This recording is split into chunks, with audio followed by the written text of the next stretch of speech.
Hey, it's Danielle from Under the Rug Series. We're going to get some footage tonight of a couple friends of mine that are willing to share their lives and their stories and discuss topics that we really should start having more awareness about, and literally the jobs and the talent that a lot of these people in the LGBT community truly have and are willing to share and give to the rest of the community. So stay tuned, we got some footage for you guys.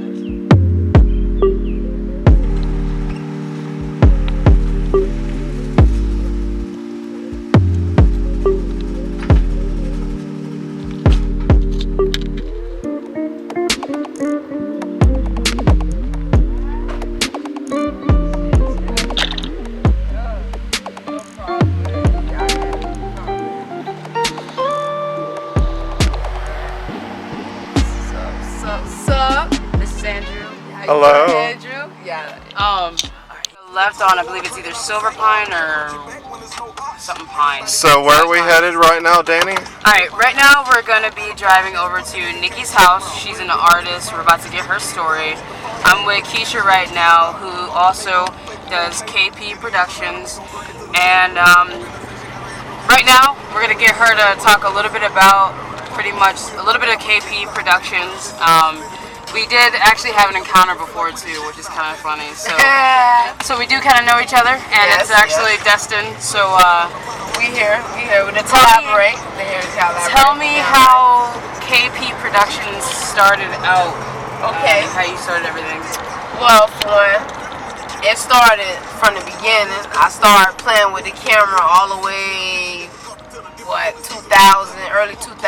I ended up meeting God in his church home, and I was doing things with the camera because a lot of people like to see their prophecy. They be all hooping and hollering. So I started that. I go home, record it, get it taped, sell it $5 each. I started like that. Oh wow. Then eventually, anything you do, don't get discouraged. Everything's not gonna happen all at one time. So yes, I fell off for a little bit. Had to rip and run, get myself. Remember that the sound of the wind in the windows is going to be picking up on this, so let's put the windows up. Alright. Sorry to interrupt, you good. but I just know it's going to be like, okay, continue. We just fixing it. We just fixing it for Yeah. y'all. So, it started from the church, and I stopped. Then eventually, like 3 years ago, I was with some couple of friends that rap, and I believed in them, and that's who I am. I'm a very strong believer in people, and I feel like I have a purpose here in life. And part of that is uplifting people of whatever they going through within themselves, because we all go through things, and we all need somebody to uplift one another. So they was rapping. I said, hey, you should be a rapper, blase squad, like that. But eventually, everything's gonna turn out the way you want it to be, because it's why. As long as you keep your mind focused on it. Eventually, when you know you have a calling on your life, no matter how many times you may drop the stick or you may lose focus, guess what? God will place it back in your life. And guess what? He did. So after things didn't work out with the artists and me managing them, God say, manage yourself. Work on yourself. So I started that. Eventually I picked up where I started, young man Jonathan D. Stevens, that held me down, helped believe in me, and he put me on, had me go out there, and I could do photo shoots. He ain't charged me or anything. Now that's a blessing.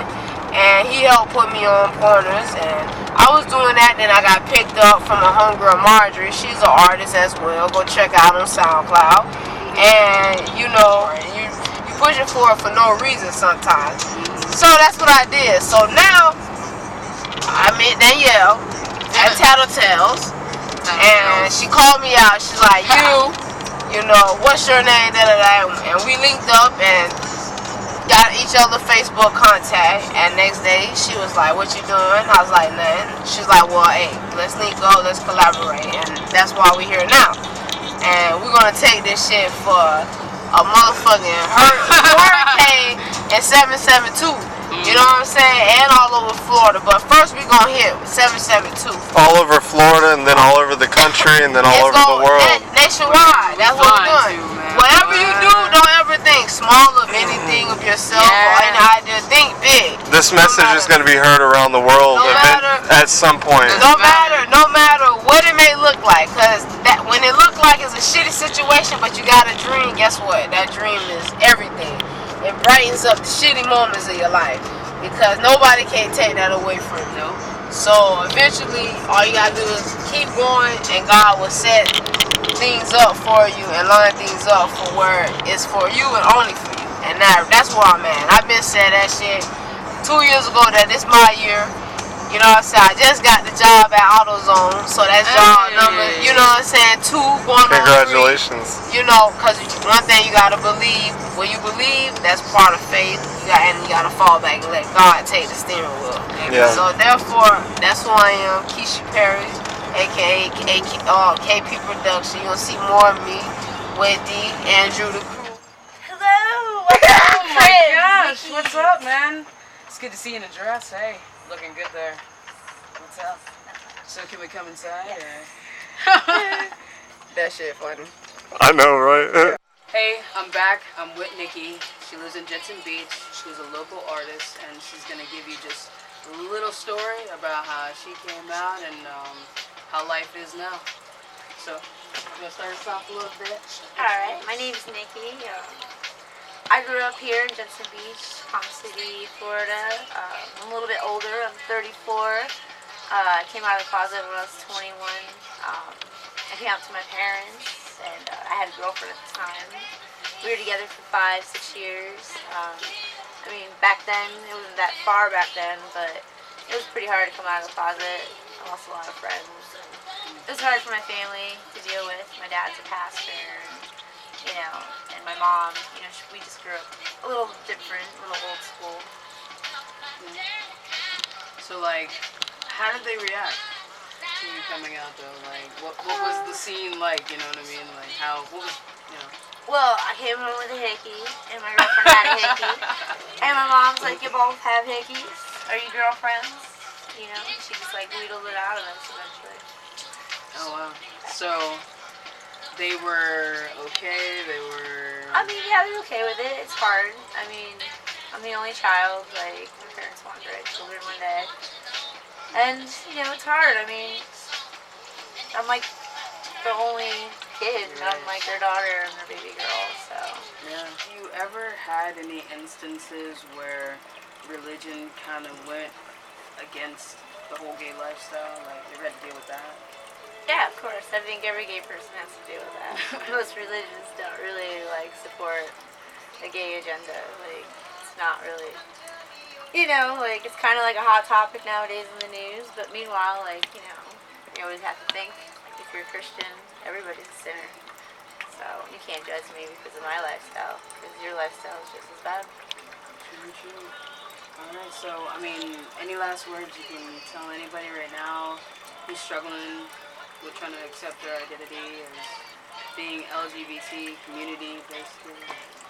I mean, what I can say nowadays is, you guys are lucky. I mean, when I was in high school, you got shoved back in the closet pretty quick. I mean, it was real hard, and there wasn't things on TV. We didn't have gay, icons. Our gay icons were kind of weird and pedophilic, and, nowadays, a lot of kids have the opportunity to make something of themselves. So I hope the newer generation, takes forth and does something with the community, positive. I hope, I would hope so too. You never know. I mean, people get crazy.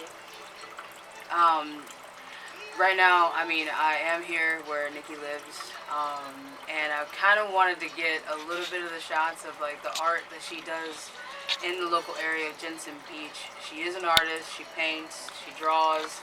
You do even more crafts. I mean, we're gonna get a small pan of pretty much there.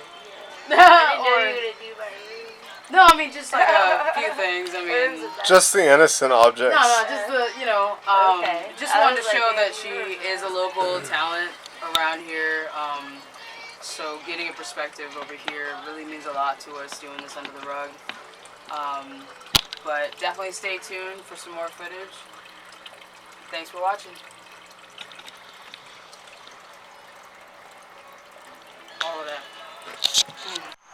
Alright, so when did you know that you were attracted to females? I don't know. I think I always kind of knew I was different. Like, I didn't really know until, like, maybe, when you're going through things, like 9, 10, 11. I kind of knew that it, like, was it's really obvious. And how have the relationships been, all the different experiences? With the different women? Yeah. I don't know. They're lesbians. It's crazy. And shoot. I've had great relationships. I've had bad relationships. Like, I mean, relationships, gay or straight, True. So you ever go back and forth, like sometimes? In between? I like to say I'm 80% gay and 20% straight. How does that work? I don't know. Like, I just like, sometimes, you meet people and they have a connection, but then you realize like a couple weeks in that you're pretty gay. Yeah.